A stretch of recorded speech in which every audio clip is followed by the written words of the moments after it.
Welcome to Mission Evolution Radio Show with Gwilda Wiyaka, bringing together today's leading experts to uncover ever-deepening spiritual truths and the latest scientific developments in support of the evolution of humankind. For more information on Mission Evolution Radio with Gwilda Wiyaka, visit www.missionevolution.org. And now, here's the host of Mission Evolution, Miss Gwilda Wiyaka. Did you know that your health is impacted by your home? This being the case, how can we create a supportive, healthy home environment?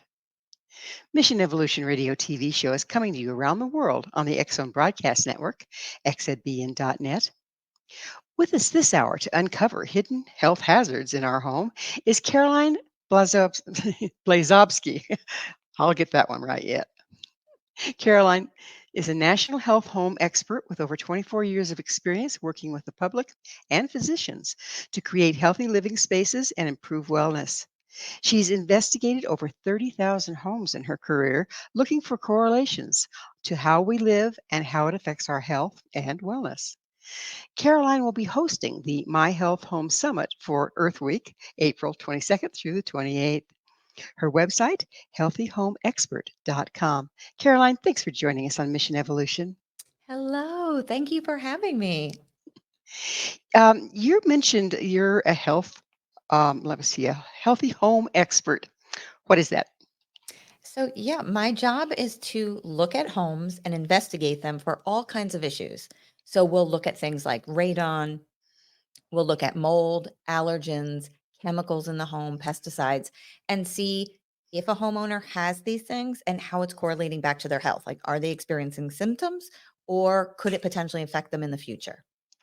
So, what draws people to have you come in and do it? Are they usually having a health problem or considering buying a home, or what's going on usually? That's a great question. Yes, I think it's all of the above. Sometimes people are experiencing symptoms. Their children have asthma or allergies. Sometimes it's that they're not feeling well. They have autoimmune diseases. People have cancer. Some people are going through real estate or they purchased without doing an inspection. And now they have a home that has problems. So it's all of those things and more. It seems like an area that's not really well known. I know how important it is just because I've had to deal with some of it with my children and everything, but most people don't even think about it, do they? No, and doctors don't think about it either. So you'll go to a doctor and you'll get your blood work and you'll get your scans, and they'll say, "Oh, you've got a completely clean bill of health." And you'll walk out and you'll say, "But I get headaches every day," or "I'm stuffy every day," but it's not correlating to the blood work that we see at the doctor's office. So that's when people need to sort of check into their homes and say, "What's going on here? Could it be something in my environment that's making me feel sick?" Well, we spend so much time in our homes, it only makes sense to check that out first, right? Right. So, what's your educational background and certifications in the field? So I've been in the field 25 years, so I'm dating myself a little bit, but I started as a certified mold remediator. Then I became a certified indoor environmentalist and specialist. So that means I can I'm certified to look and test for homes for all sorts of contaminants. I became through NEHA, which is the National Environmental Health Association, a healthy home specialist. I have education in sustainable design and in public health. So I have a pretty broad spectrum of credentialing, which is nice. And it allows me to really look at your home in a very different way than most people. Sustainable design, that sounds intriguing. What is it? So, sustainable design, well, when I went through the program, is looking at how we can sort of be more energy efficient, more friendly to the planet when we build, making sure that we're not using up natural resources and that we're sort of being conservative and conscious of our Mother Earth. And then what I saw actually when I was in programs like this were that we looked at these things like energy efficiency and we looked at what we were building with in terms of how we were using up resources for the earth, but we never looked at health, which was strange. So I chose to focus on the health piece and how our homes affect us and how they can make us feel. Do you also pay attention to electromagnetics? Say, for instance, when I was designing this home, I made sure to design it's solar. I made sure to design the battery shed and the inverter far away from the bedrooms or where people were going to be spending most of their time. Is that part of the consideration you guys look into? Yeah. Is where that's running? Yes, and that's amazing that you bring that up because I think that's a hot topic right now. We're all worried about 5G, wireless, how these non-ionizing and also ionizing radiations affect us. And yes, that's part of it, looking at like how you're wired in, how you're accessible or inaccessible to the radiation that comes off of all of our computers and electronics. So yes, I love that. It's all part of Th- it. There are some companies out there that have created instruments, little tools Yes. that put off the equal but opposite wavelength of that which is damaging to us. Are you familiar with those? And do you think they work? Yes, yes, there's some great companies out there that do that technologies. And actually, at the summit that we're promoting, that's a free summit, educational summit. We've got three of the best EMF specialists in the world speaking about EMF and how big it's becoming as a part of our livelihood. I mean, you pick up a phone every day, you use a computer every day, and we don't really think about the implication of where that leads us. Right, it's amazing. I mean, just from when I was going to college when you didn't even have a calculator, right? It's Me too. giving Me my too. age away. But yeah, now we're just bombarded with it on every front, and it's wonderful stuff. I love the technology, but how much of an impact does it have on our body? It has a large impact, and they're finding more and more because it just wasn't studied. And you and I are able to talk to each other because of these great communications and technologies. But it's like everything, it's in moderation. And what they're finding is they can really affect our neurologic systems, our cardiovascular systems, cause cancer. All of these things are a concern. So I love that we're really starting to look deeper into it and how we can protect ourselves. I agree. I agree. So, what are the signs and symptoms that our home may be sick? That's a good question, and there's so many. So we see headaches are a big thing, right? If you start to have headaches or chronic sinus infections is always a big one for me. Like, are you getting a cold but you don't get over it? It's 4 weeks, 5 weeks, and you're still suffering with a cold. Those are symptoms that you could have mold, that you could have mycotoxins, things that are suppressing your immune system. We look at things like neurologic problems. People may exhibit strange things like nosebleeds, all these sort of fibromyalgia, muscle pain, things that tired, fatigue, all of it is sort of abnormal. And if you're experiencing them, it's time to look into your home and see what's going on. How about diseases like Parkinson's or MS? Yes, and they're finding big correlations. We just did a big, again, we're talking about the summit where we interviewed a big speaker on Alzheimer's disease and the correlations that exist between our homes and this disease. We know that there's different studies, but like one in particular that I'm very familiar with is where they took mice and they exposed mice to large levels of pollution. And suddenly those mice started to develop amyloid plaque, which is that plaque that we associate with Alzheimer's disease. And they also started to have cognitive dysfunction. So we know all these pollution, these particulates, these very fine, less than what we call PM, they're called PM 2.5, that fly through the air, go into our bloodstream very quickly. And that can cause all kinds of immune system problems, dysfunction with cardiovascular, and then also with neurological as well. What about what's outside coming in? Basically, um, do you take into consideration the environment the home is in? Say, for instance, I live in the high desert, so it's very dry here. I'd have to work hard to get some mold, okay? But I get lots of dust and sand. So, do In you particular. consider where on the planet that the home is, and does that Yes. help you know what Yes. to look for? Yes. And also, I'm not going to let you off the hook because believe it or not, we have mold in all 50 states. We have it in all climates. And that's because we have air conditioning. We introduced a lot of mechanical systems, right? And Mhm. what happens with air conditioning is you have condensers in there that can get moldy. You have rainy seasons. So sometimes the ground isn't so prepared for all the rain it's going to get. And then when you do get it, it actually floods into spaces in the home. So believe it or not, work with mold and mycotoxin is ever present everywhere we live, unfortunately. Well, when we started trying to control our environments, we opened up a whole can of worms, didn't we? Yes, yes, we did. You're absolutely right. So, according to public health, only 10% of the detriments to health is related to health care that we receive. Where does the other 90% come from? So we are seeing so many correlations between how people live and how they feel. And the more we investigate them, so like from my experience, I've looked at 30,000 homes in my career. And what we see are correlations between sick occupants and a sick building.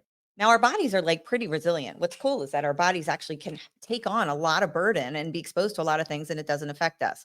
But when we start to see trifectas or things happening simultaneously, like we see people have mold on top of chemicals, on top of pesticide, maybe EMF, that's when we start to see people complaining about health symptoms and sick occupants.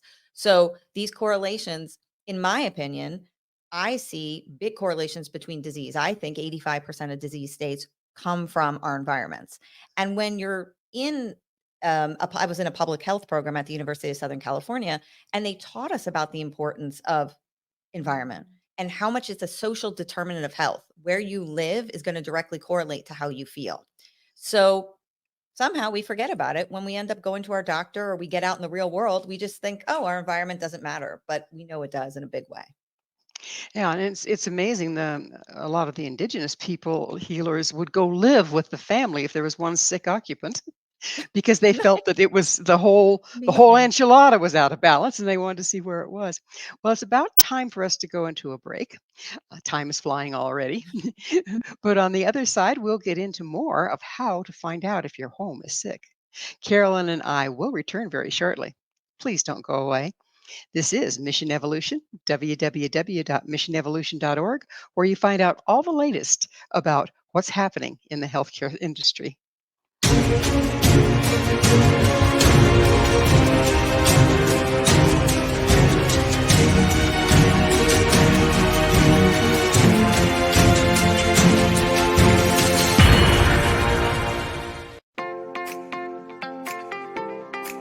Are you interested in evolving with the times and becoming all you can be? Don't you wish there was one place to find the latest information to help guide you through the process? I'm Gwilda Wiyaka, host of Mission Evolution Radio TV. Join me on my mission to find the latest evolutionary knowledge and tools. The guests on Mission Evolution are leading experts in a wide variety of divergent topics, including allopathic, holistic, and integrative medicine, epigenetics, enlightenment, quantum physics, meditative practices, environmental issues, spiritual evolution, trauma healing, and so much more. Mission Evolution Radio TV is aired worldwide through the X-Zone Broadcast Network, X-Zone TV Channel 32 on Simul TV. You can enjoy our archives of radio or TV shows with our compliments at www.missionevolution.org. Come see the amazing lineup of guests and topics. With more than 200 episodes to choose from, you're sure to find what you're looking for. Visit www.missionevolution.org.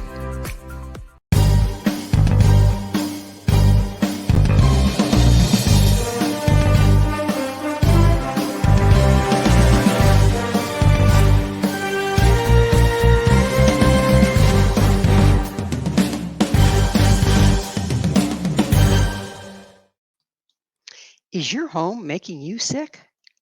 With us this hour, discussing the hidden health hazards that can be found in our home, is Caroline Blazovsky.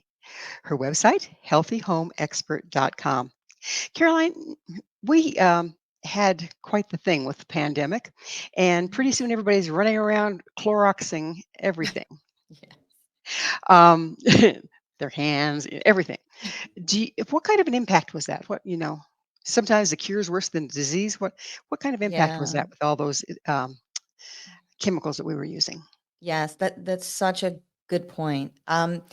When I was investigating homes during the pandemic, we started to see a large rise in VOCs in the home and what's called What is a VOC? yeah, that's good. So a total volatile organic or VOC is a volatile organic compound. So it's chemicals, things that come off our personal care products, that come off our shampoos, fragrance, anything that we use in our home. Most things have VOCs, like even things like wood, which is natural, right? Has a VOC. So chemical compounds. Okay. And when I was investigating homes during the pandemic, we saw all these large spikes in chemicals. And when we started to investigate closer, we saw it was D-limonene, which is that lemon citrusy smell that you get off those hand sanitizers and all of those wipes we use. People were storing them in bulk because they were worried. They'd go to a large box store and they'd buy huge amounts. and it started raising their chemical load in the home, which was not good for us. So we started to see a lot of issues with sanitizers, believe it or not. So here we are, with our immune system being compromised by chemicals when we're trying to strengthen our immune system to fight off COVID. That's right. Oh my And goodness. And also, people, where did you go when you had COVID or you had if somebody thought somebody was getting sick in the home? They'd send someone to a basement. And then we had all these issues where people were like having mold because they were seeing the mold. They were down in the basement trying to separate from their families and not get people sick. And then they started to realize, oh my gosh, we have mold problems in our home too. And then people were working from home and they saw all the different things going on in a home that they weren't addressing because they were out in the field, busy at the office and they weren't staying at home. So it was very busy time for us, believe it or not. I can imagine. I can imagine. Um, so you mentioned mold. Let's get into mold and mildew and all those wonderful things. What can you tell us about it? So molds are like people and they need the same things that we need to live. So they need water and food and they need a nice environment. And so when we give them these things like our basements or crawl spaces or even places in our home like under our kitchen sink, we give them a food source, we give them water, we maybe have a drip or a leak, we have water coming in, the mold starts to form. And molds have been around since for eons, since the beginning of time. But how are they detrimental to us? So they produce, there's three things that molds can do. So molds are one that's that fuzzy thing you see growing on a piece of fruit or in your shower. That's what we call a beta glucan involved with it and a protein. And that causes like allergies in about 20% of the populace. Then we have molds. The same mold has ability to produce a VOC, which is a chemical. Remember we talked about VOCs coming from paints and fragrance? Well, molds actually produce what's called an MVOC too. So they produce a chemical. So then, Thirdly, yeah, go go ahead. ahead. No, No, go you go ahead. ahead. Are, So thirdly, they can produce a mycotoxin, which is a neurotoxin. Not all molds have this ability, but certain ones have a strength to them, I call them, and they can produce a neurotoxin and throw it out at us like an assault. So if we go down and we start cleaning an area and we think, oh, I'm just going to clean up with the boxes and the mold is there that can produce this neurotoxin, it starts throwing it out into the environment and we get very sick. so they can defend themselves too. They're very smart. They've been around since before us. They exist and they basically want to survive. And in nature, we need them to break down leaves and stone sticks and branches and all the wonderful things that they do. But inside of our homes, they create all kinds of problems trying to break down our home environment. Does the fact that like, say, for instance, they're building up in a shower, well, there was lots of chemicals in the shower to start out with. Does that um, impact what they put back out?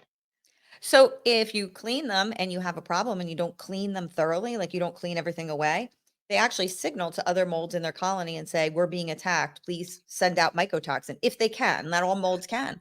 So they want to defend themselves. And then people get very sick in their homes and they just let the mold proliferate and they don't pay attention. Like if you have mold, you need to address it. Don't let it go. And you won't end up with these problems. But people, we get lazy or we don't want to acknowledge it and, or we don't see it. It's like a horror movie. It came from beneath the sink. So, what are the Yes. physical signs that we might have that we're dealing with mold? That's great questions. Headaches, stuffiness. You feel that you have colds longer than you should. Your immune system feels down. You feel sluggish, allergies, a cough, all like a lot of upper respiratory things. Some people actually get stomach aches from it and feel very sick to their stomach. So they have a lot of irritable bowel. So all of those are symptoms like, hey, maybe we should be checking our home. But you should be checking anyway every 3 years. Like before you ever get to the point that you have a symptom, check your home environment. How do you do that? So there's lots of ways you can hire an inspector. Someone like myself can come in and inspect. There's test kits available now where you can get a test kit and do it yourself at home and then send it away to a lab. You just want to make sure you're always using laboratory analysis. You want to be using a reputable place. Um, if you go to acac.org, it's a wonderful resource. They have all different types of environmental investigators that you can choose from in your section of the world. So I love that, they're reputable, they have insurance, they make sure that they stay up with their continuing education. So making sure you do it with a professional, but always like every 3 years, you really need to be checking to see if you have any issues going on. Particularly if you have somebody that's a little compromised in the home, I would think elderly or somebody that's Yes. sick. Yeah. Yeah, Yeah. we start off, compromised in those situations to begin with. So it's very important to make sure that the mold's not going to compromise you more. The being exposed to molds, okay, so you're slowly but surely getting sick. Then you discover you have mold. How do you get rid of it without adding to the toxic load? Well, sometimes you can really get rid of it with a general contractor. Like if you have someone who's really going to quarantine off an area and you have a very small area, like maybe 10 square feet, you can do these types of things with a general contractor. And sometimes you can do it yourself if you're very handy. You just want to take precautions to cover yourself, cover your, mouth, and make sure that you're not getting anything exposed through any type of your eyes or your mouth, or you're breathing it in. But if you can do that yourself, but when you start to get bigger with problems, when you start to get over 10 square feet, then I recommend dealing with a remediation company and a home inspector, finding someone who can do mold testing for you, finding out what kind of mold you have, making sure that it's contained to the area that we think it is, and then removing it with a professional. So do they use chemicals to remove it? And if so, how do you mitigate the effects from that? Yeah, they do. We've come a long way with that because we know that these biocides that we use can be very, dangerous to us. So a lot of the companies, and my company included, we're doing so much more with green and natural products. There's a lot of products out there now that are natural disinfectants, where you don't have to use a toxic chemical anymore, and also doing a lot of HEPA vacuuming, making sure using like a mild surfactant to remove things, hydrogen peroxide. A lot of these things work great with remediation, and we do them now to keep everybody safe. Exactly. I know there's a lot of natural things that work really, really well that we could replace, like some of our hand sanitizers with, like some essential oils, if you get really high quality ones, Oh, yeah. can do the same thing. Have you worked with those at all? Yeah, we try to encourage people to really use less is more, using like unscented soaps. We really try to stay away from fragrances because fragrances add to that VOC. They're chemicals. That's when you smell something, it smells great, but it's all a chemical. So are essential oils, believe it or not. They're volatile organic compounds too. And so anything too crazy starts to launch up that level and makes it unhealthy for you. So we try to say go with unscented, use products like hydrogen peroxide works great, soap and water works great. Dusting, making sure that you're dusting effectively. You always dust from the top down in a room. Make sure you're using a damp rag. All of those things are really important. HEPA vacuuming, making sure your vacuum is in good shape. You have HEPA filtration, a sealed bag system. All of this is really important. And it's not necessary to use a lot of chemicals. We just have to do the procedures properly and make sure we're using the right things and dusting properly. There's just no replacing good old elbow grease, is there? No, you're absolutely right. I Though think that's I have to admit technology is getting there. I mean, we really have these great vacuums now, right? That vacuum for oh us, yeah. and they've come a long way. So being able to use technology like to censor, I mean, we use sensors now to tell us what's wrong in our home. We use technology for vacuuming to make sure we're cleaning more effectively with monitors. So use technology to your advantage because we've come a long way and it can really help us. It is amazing where we've come with that, isn't it? So we're about to run out of time in this segment, but um, if you're testing your home, okay, and you have a professional come in and test it, how do you prioritize? What are you looking for first? I listen a lot to the client, the occupant, like what their concerns are. Some people just want to test. So we'll look at allergens and mold first. That's always important to me because we all have that. Dust mites are everywhere. We shed 500 million skin cells a day. That That's a lot. We're not hyperallergenic humans. Like we shed everywhere. So making sure that you're checking these things and where your numbers are. We all have we all have dogs, proteins come into our home, horses. This is stuff we pick up. We go to the grocery store and we bring it into our environment, believe it or not. So starting with allergies and mold is a really good, like I'd say the beginning. And then you can kind of go into all types of other areas if you want to. So when we get back from a commercial break, I'd really like to get into what all the other hidden areas that we don't even think to look are. But I have to ask you, did you say have a horse in your home? You can end up with horse in your home. We can talk about it when we come out of the break. It's a great story. It brings up some interesting mental images, doesn't it? So Carolyn and I will be right back to continue our very fascinating discussion. So you stay right there. This is Mission Evolution, www.missionevolution.org.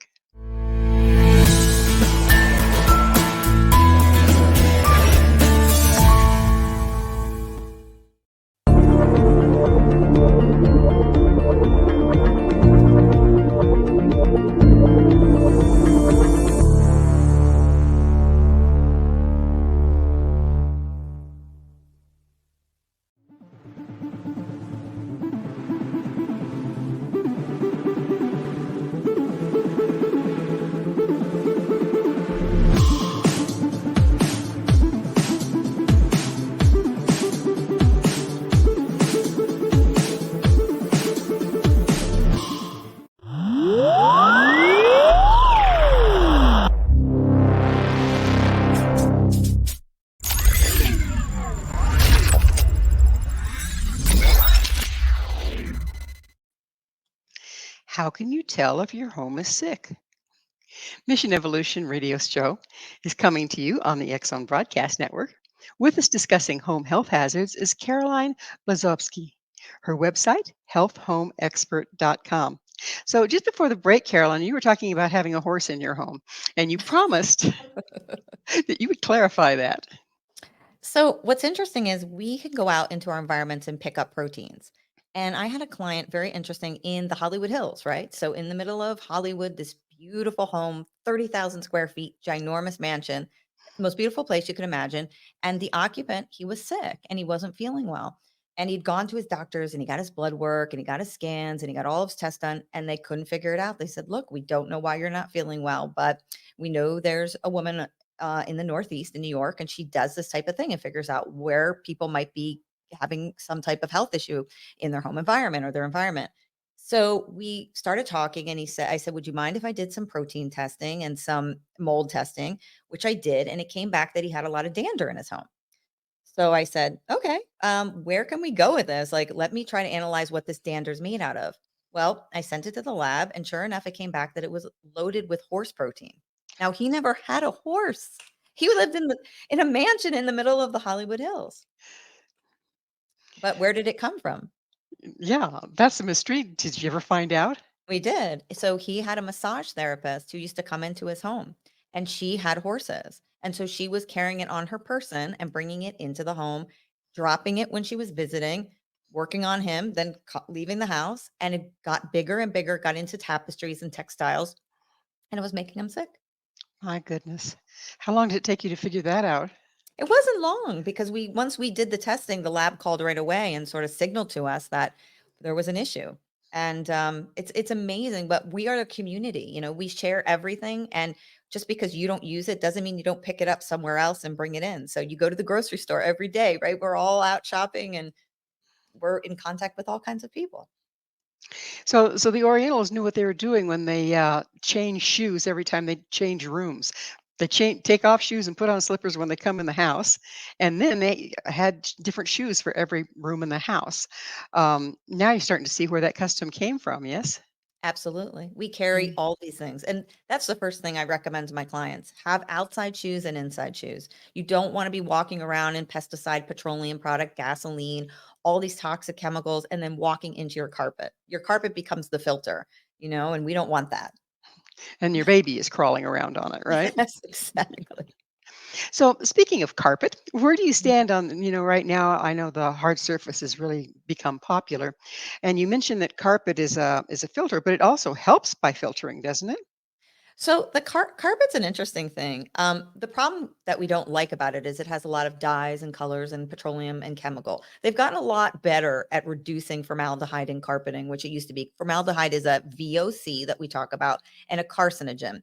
In our homes, formaldehyde is ever present, especially in the United States. We build a lot with products that are laden with formaldehyde, which is a carcinogen. So carpets were always a concern. The thing that I like about carpet is I kind of have to look at the occupant, like look at who's living in the home and what they might need. So if we're talking about someone who's got severe allergies and asthma, I absolutely want to go hard surfaces because I don't want to collect anything.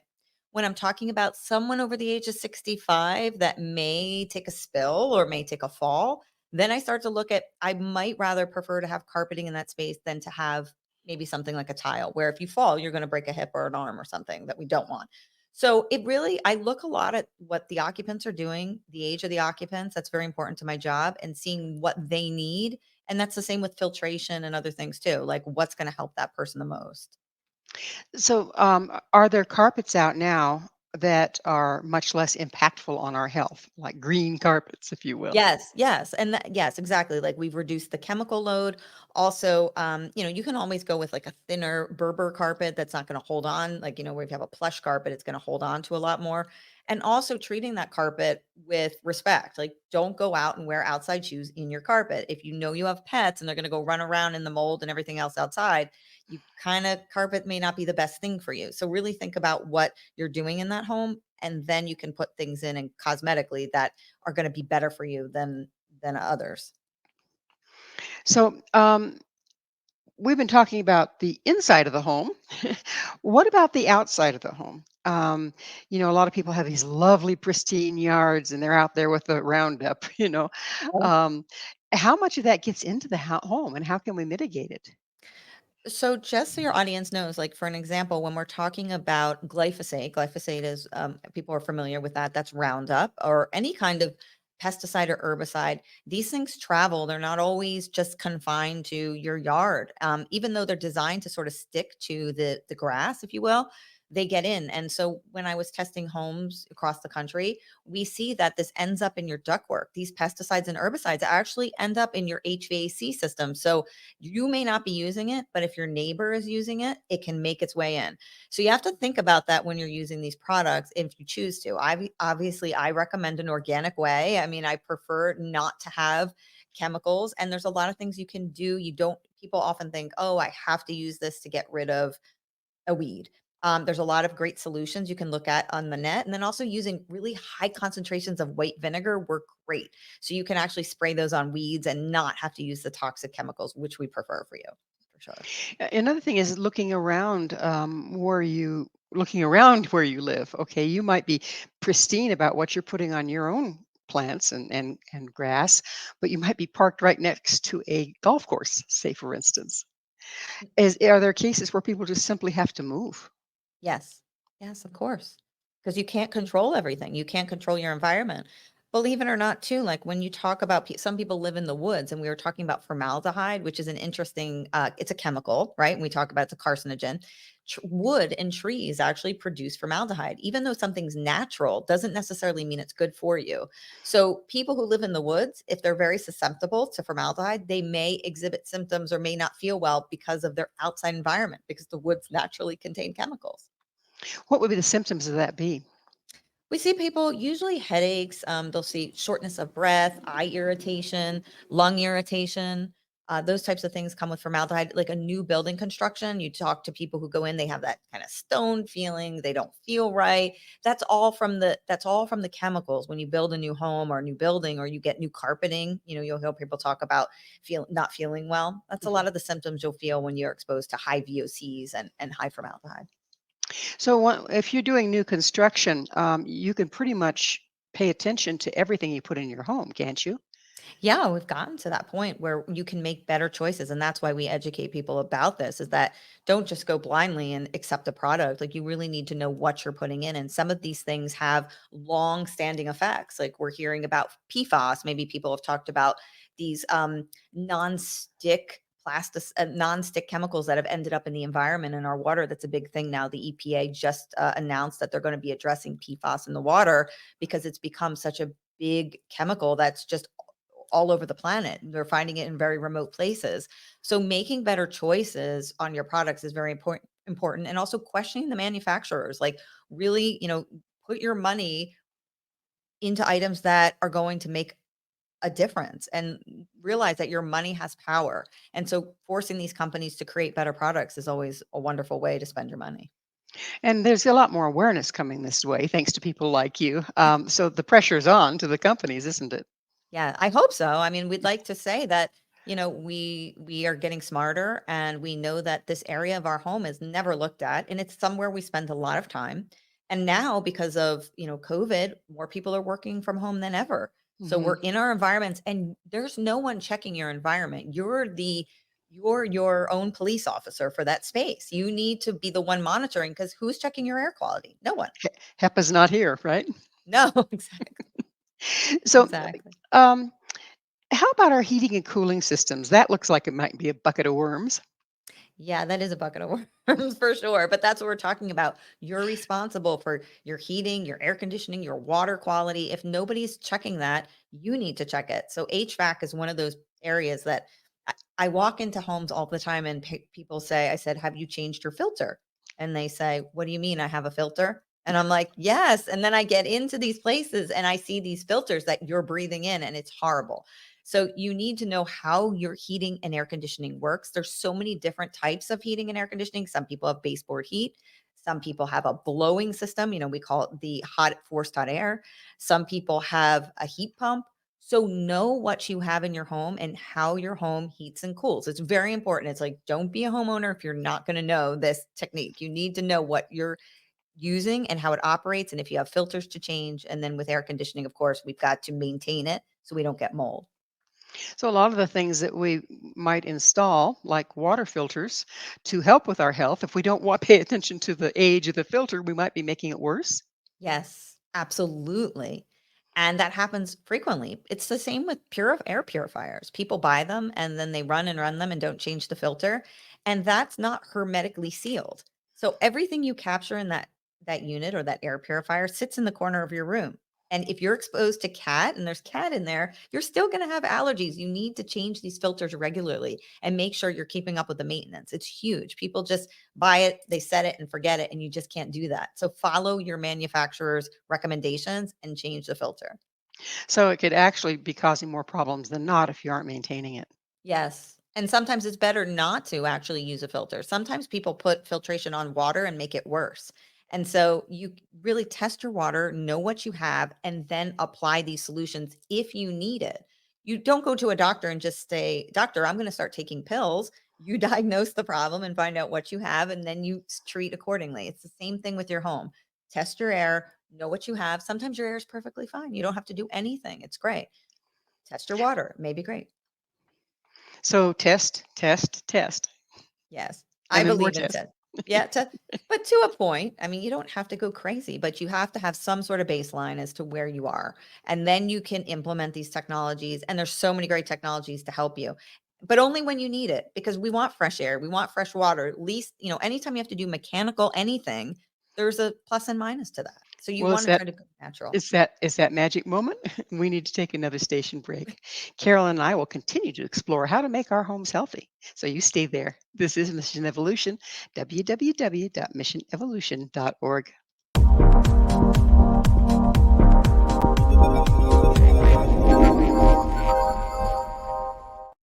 Do you have a product or service you'd like to promote to a worldwide audience? Imagine your product featured on Mission Evolution Radio TV. If you're interested in showcasing your work, Mission Evolution is broadcast to the X Zone TV Channel 32 Simul TV, on the X Zone Broadcast Network, YouTube, iTunes, iHeartRadio, Amazon Music, Audible, and many other audio and social media platforms. Our professional studios can produce and broadcast your custom high-quality ad.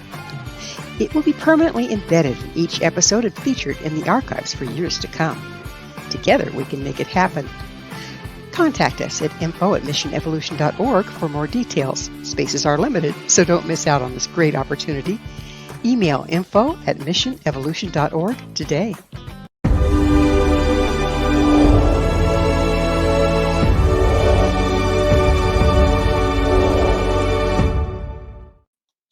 How many hidden hazards do you have in your home?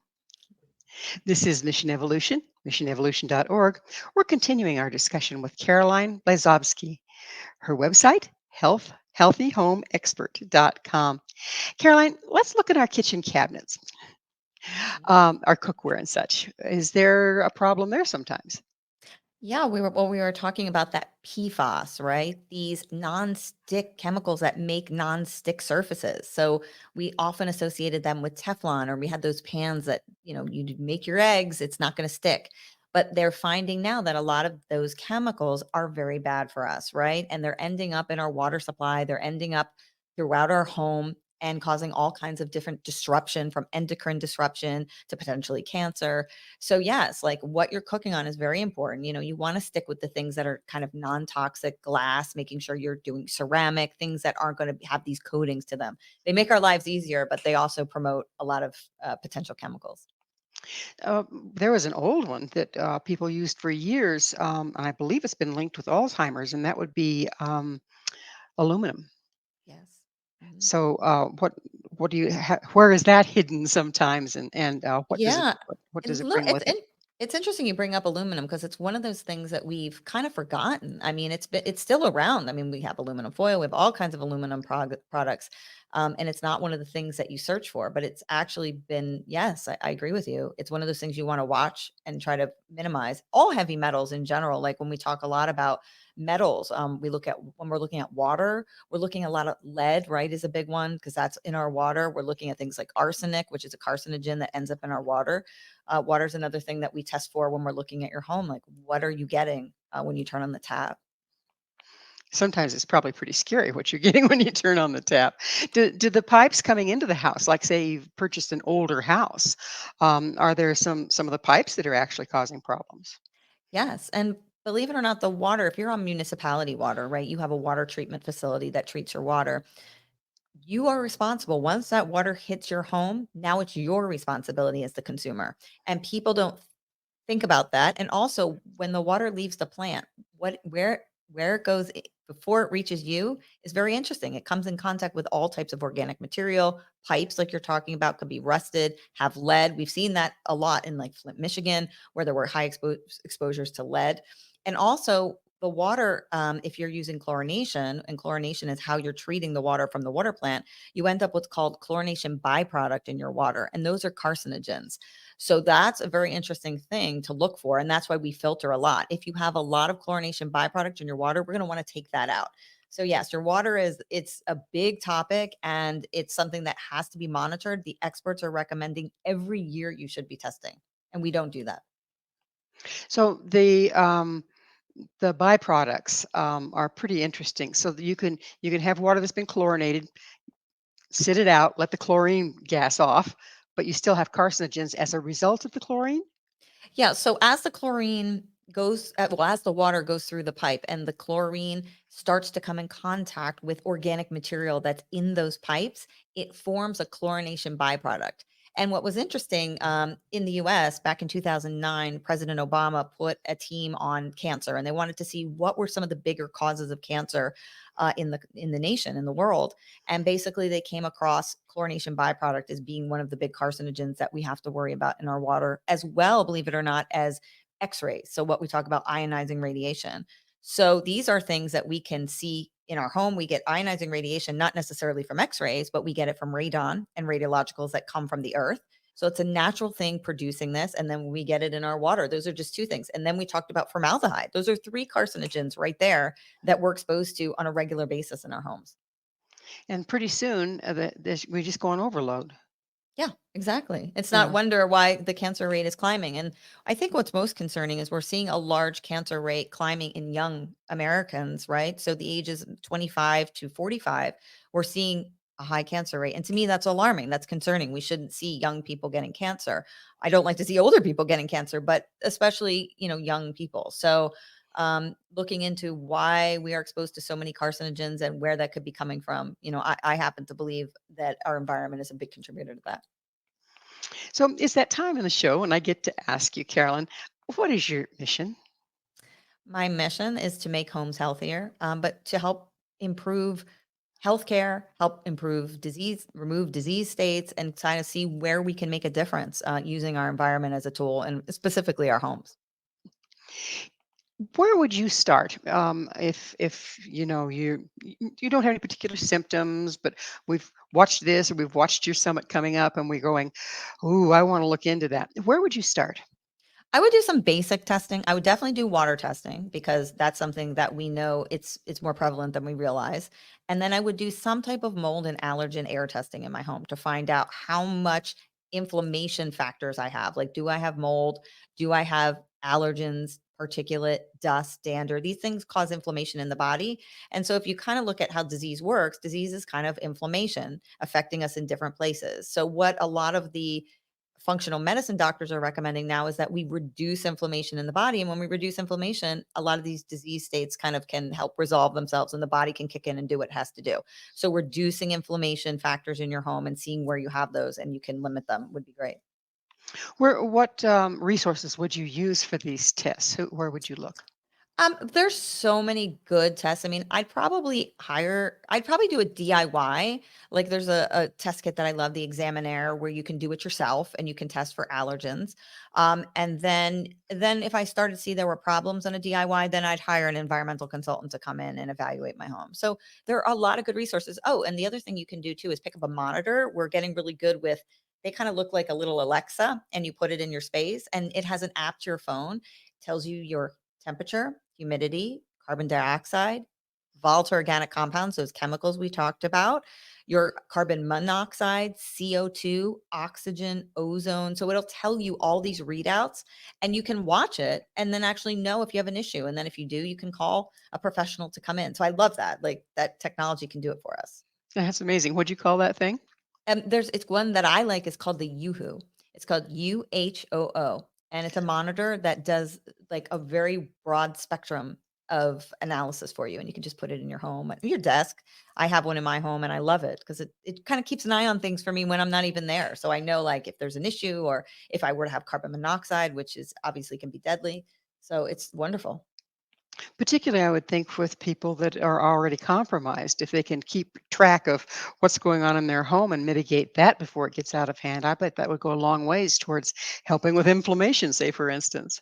Oh, they should. Anyone who is immune compromised should definitely be utilizing the tools available to make sure their home environment is the best. We can't always control what's out there in the world, but I love that we can come back to our environments and our bodies can kind of reach that equilibrium and sort of homeostasis and calm down. And then we can go out into the world and be bombarded with our chemicals and then come back. But you need to have a place that's sort of low, a very healthy, low chemical load environment. It's common sense. And doesn't it give our bodies a chance to detox when they're Yes. not being bombarded all the time? 100%. We need that break. And we're learning more in the world that we live in now that we really need to detox more and force ourselves to go into detox, whether it's sauna or we're using other technologies. We really need to be detoxifying a lot of these chemicals. And I think that's the wave of the future is a lot teaching our bodies and how to do that. And then also, of course, reducing sources is always important. Um, about cooling and heating, I think that's because we do a lot of that. Mm. What kind of a heating system do you find is the most healthy? Well, I prefer baseboard heat systems or baseboard heating in general, or if you're talking about radiant flooring, something that's not going to blow dust around, right? Mhm. But unfortunately, we have a lot of forced hot air, which is that blow. You turn on your vents and it blows air out, cool or hot, and unfortunately, that creates some problems. Um, and that's when you have to be making sure you're filtering, and then also making sure that system, like we said, you can get mold growth inside those ducts. So making sure that you're having it serviced. I love duct cleaning, making sure someone can actually stick a camera in there. I call it the colonoscopy of our homes, like sticking a camera in and looking at what your ducts look like. Like, do you have debris in there? Do you have mold in there? And that's important if you have HVAC. It's so important. So, what is your vision for building healthy homes in the future? Oh, I love that question. I see homes so differently. I see them built with nature and according to sort of natural law and trying to use and sort of incorporate the things in the world into our homes. Like we need lighting. We recently talked at the summit, which I never knew. I learned 2/3 of our body runs on light. And what's happening now with energy efficiency, right? We're building these homes where our windows don't even let in real natural light. We're blocking them out to save on energy. We're building houses tighter. We're making sure that we don't get as much natural lighting and we're using a lot of blue light, fluorescent lighting. So all of that creates issues and we need light. So building houses in accordance where we're getting these more natural things, fresh air and lighting to me would be a win in a big way. Absolutely. Well, we're just about out of time. What do you have to say to our worldwide audience in closing?